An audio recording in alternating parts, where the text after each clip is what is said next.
회생. 아, 회사 망했네. 아, 내가 이런 회사에 굳이 다녀야 될까? 피 보는 게 그렇죠. 예. 채권자지 않습니까? 현실적인 예. 피해를 입는. 연쇄 도산의 위험에 노출되는 거죠.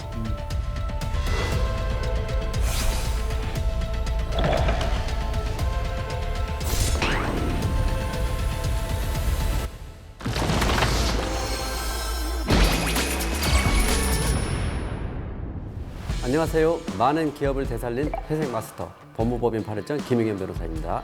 바른정의 김태림 변호사입니다. 변호사님, 우리도 법인을 운영하는데 회사가 회생을 한다.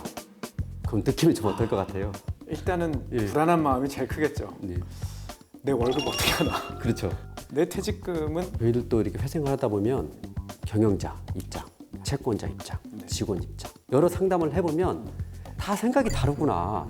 회생 절차가 단순히 회사 대표자, 회사를 위한 제도만은 아닙니다. 예. 그래서 오늘 좀 같이 이야기를 해봤으면 좋은 주제가 예. 각각의 그 이해관계인의 그 개별적인 입장들을 우리가 정리를 해봤으면 좋겠어요. 맞습니다. 예.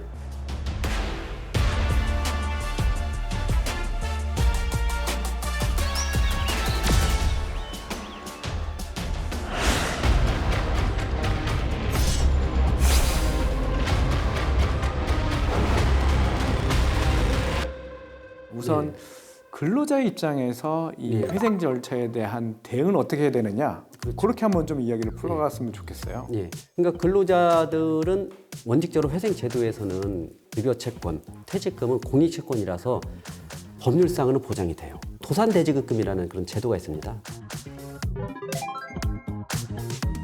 3개월 임금, 3년치 퇴직금인데 법률상으로는 보장이 돼요. 만약에 장기 근속자, 10년 장기 근속자라면 3년치는 도산대지급금으로 보장되지만 나머지 7년치는 회사한테 받을 수밖에 없어요. 뭐 곳간에서 인심 난다고 회사가 어떻거나 잘 돼야 자기 퇴직금도 받을 수가 있는 겁니다. 그렇죠. 대부분은 도산대지급금이 퇴직자를 대상으로만 지급되는 걸로 알고 있는데 간이대지급금이라서 재직자도 대지급금 혜택을 받을 수가 있어요. 네. 다만 요 대지급금에 대한 금액의 상한은 또 있죠. 그렇죠. 네. 맞습니다. 예. 급여가 높은 고소득자는 거의 대상이 안 되고 네. 저소득자한테 이제 주는 제도입니다. 회생 개시 결정문이나 파산 선고 결정문을 첨부해서 노동청에 신고를 하면 되거든요. 그럼 2주 안에는 받을 수가 있습니다.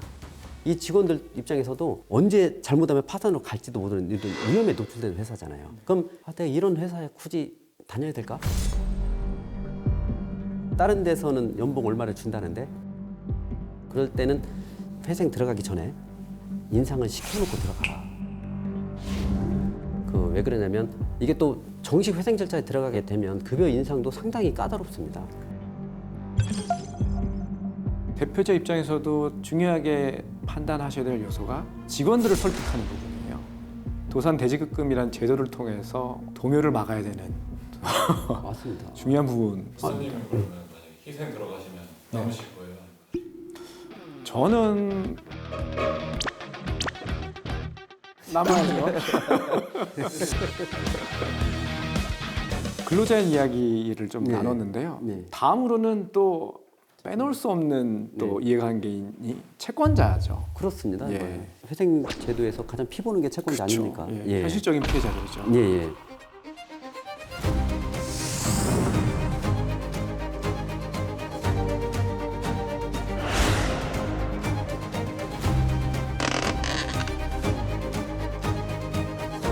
근데 채권자도 종류가 아주 다양해요. 뭐 은행 채권자 있을 수도 있고 상거래 매입 채무 채권자 있을 수도 있고 채권자마다 입장이 다 다릅니다. 실제 회생 실무에서 가장 중요한 업무 중에 하나가 채권자들을 분류하는 것이거든요. 예. 채권의 성질에 대한 다툼도 많이 있잖아요. 그죠? 맞아요.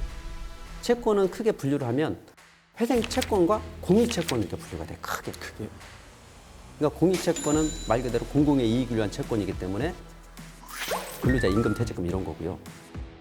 회사에서 수시로 언제든지 변제를 해야 되는 거고 언제든지 압류할 수 있는 채권이에요. 이것은 공익 채권은 힘이 센 채권이에요. 그렇죠. 예. 그다음에 회생 채권이라는 게 있어요. 회생 채권이라는 꼬리표가 붙는 순간 이것은 감액되는 채권이라 불리한 채권이 돼버려요.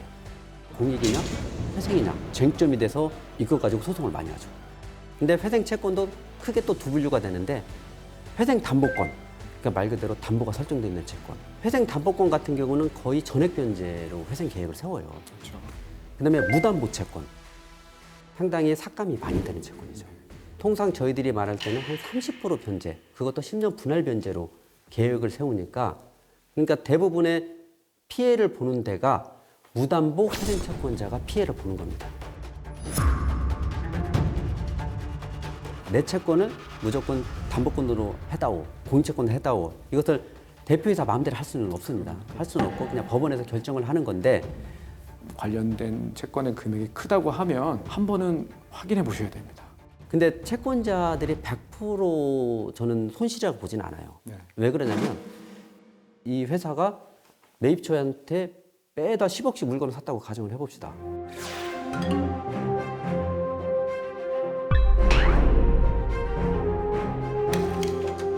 이 10억 원이 회생 채권을 묶였을 거 아니에요. 그렇죠. 30% 변제만 받고 나머지 70%는 어떻게 보면 감액되는 거잖아요. 그럼 그래 10억은 묶였다고 치자.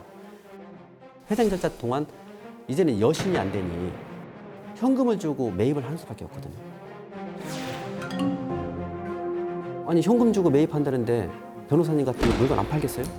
앞으로 매달 10억은 고정적으로 현금을 좀 사올 거 아닙니까? 어떻게 보면 더 오히려 이득인 상황이 되는 거죠. 맞습니다. 그러면 이 회사가 살아있는 동안은 10억짜리 매출처가 계속 유지가 되는 거죠. 안정적으로. 그렇죠. 파산하고 무너졌다고 치면 이 매출처 하나 딱 사라지는 거잖아요. 회생 절차가 들어간다고 해서 채권자들도 아직 큰 피해는 아니다.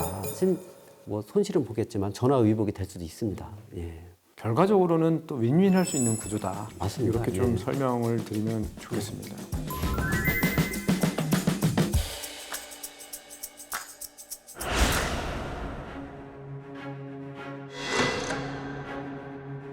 제가 요즘에 최근 상담했던 사례는 채권자들이 회생 신청을 했어요. 예, 이때는 또.